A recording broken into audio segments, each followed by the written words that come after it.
The other greenhouse gas, as well as greenhouse gas and other emissions, include nitrogen oxides, volatile organic compounds, sulfur compounds, or whatnot.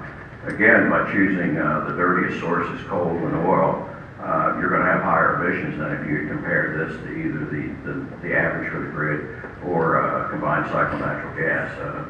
So again, it appears to me that the reductions have been grossly overstated, and they're not there. They're actually going to be higher if you compare them to the other base. And the Bloom application, they indicate there are no hazardous components associated with your technology. Are there any safety issues or other issues that we need to be concerned about with Bloom's installation in coastal zones? I object to the question. It's not. Those words aren't in the application. I'll rephrase. Will this proposed project result in generation of any hazardous waste as defined by the Delaware regulations governing hazardous waste? Response, no. And that wasn't the question. I'll rephrase the question. Thank you. Will this project result in the generation of any hazardous waste as defined by the Delaware regulations regarding hazardous waste? The accurate answer is we don't know. Bloom has, in some of their information provided in their California installation, they have provided some specialized training for workers involved with these fuel cells for dealing with hydrogen sulfide. Fuel cells are poisoned, or the activity of them is basically eliminated if they're exposed to hydrogen sulfide or some other sulfur compounds. So according to that, Bloom is apparently putting in systems to remove sulfur and hydrogen sulfide. And hydrogen sulfide is a poisonous, toxic chemical that you can go to the Cameo chemical database and get the properties of it. It's reported that concentrations can lead to permanent disability or even death.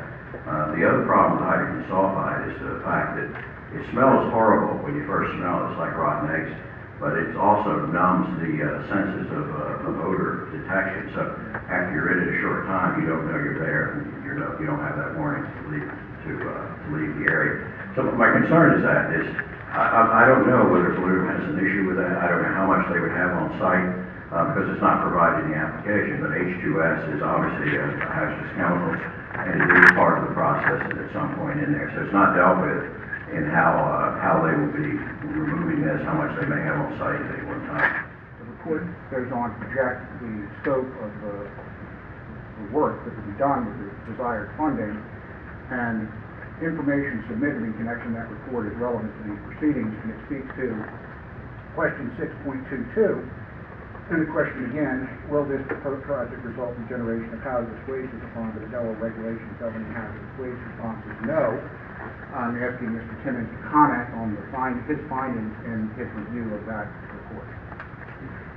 I have to object.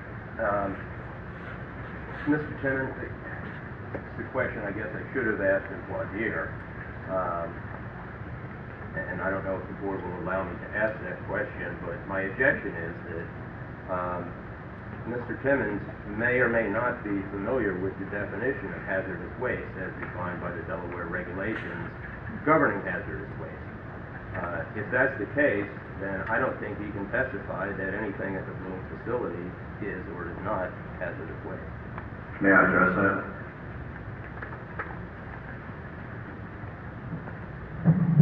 First of all, before we get to your objection, Mr. Phillips, Mr. Nichols has moved that the board accept into evidence this document. What I hear from you, Mr. Phillips, is an objection to his testimony. Do you have any objection to the document being moved into evidence? Yes. One, it's hearsay. Two, it's irrelevant because it deals with some sort of training in the state of California. There's no training going on here. This is going to be a generating facility.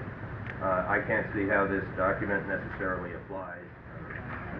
Michelle, do you have any objection to the document being moved into evidence?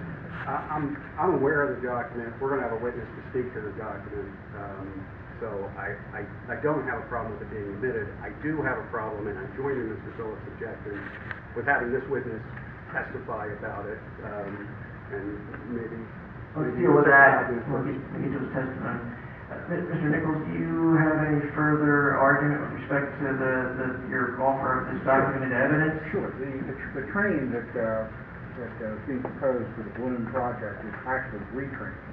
And the retraining will apply to employees who are not only at the facilities but also at customer sites.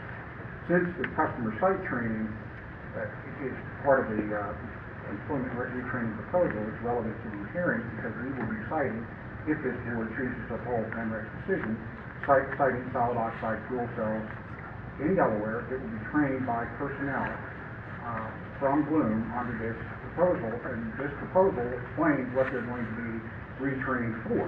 And that topic will be applicable here in Delaware because it's in site, not just Patrick County.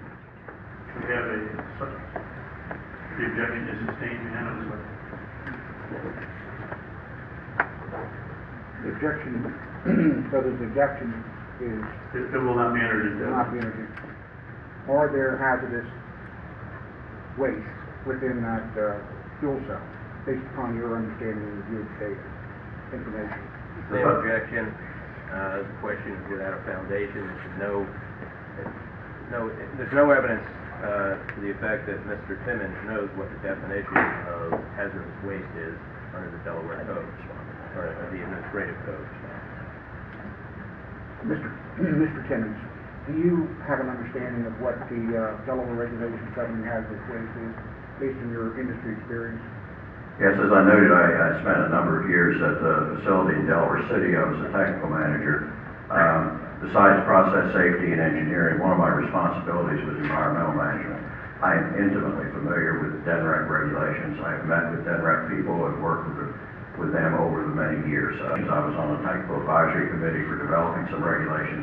The hazardous waste regulations apply to our plant as far as the Resource Conservation and Recovery Act and the Delaware Solid Hazardous Waste Act. So, What proposed product resulting generation of any hazardous waste is defined by the Delaware regulations governing hazardous waste? they note that there are sulfur compounds in this that are to be removed. However, it doesn't state in what form. With this other document, and that you haven't allowed, but it does indicate hydrogen sulfide training. Hydrogen sulfide is a toxic chemical. It is an air pollutant. It has a reportable quantity of 100 pounds. I'm going to object. I mean, Mr. Phillips made an objection about the document. I don't know that the witness can then just sort of say what he thinks is in the document or what he thinks is in the process. That's improper. Has Mr. Timmons, have you, Mr. Timmons, read any industry material regarding the chemicals produced through the operation of solid oxide fuel cells? Again, from the literature, sulfur compounds poison fuel cells. Hydrogen sulfide is one of them.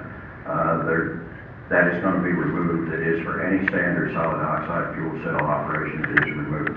I do not know in what form or what process, because it was not stated in any of the application here. However, it has to be removed for the integrity of the fuel cell. So there is some sulfur compound that's being removed, and in what form it is, whether it's in its pure form, whether it's adsorbed carbon or whatnot, I don't know. According to the Cameo chemical database, they are toxic as poison, as I mentioned a little bit earlier, and they can produce permanent injury and up to including death with inhalation of that.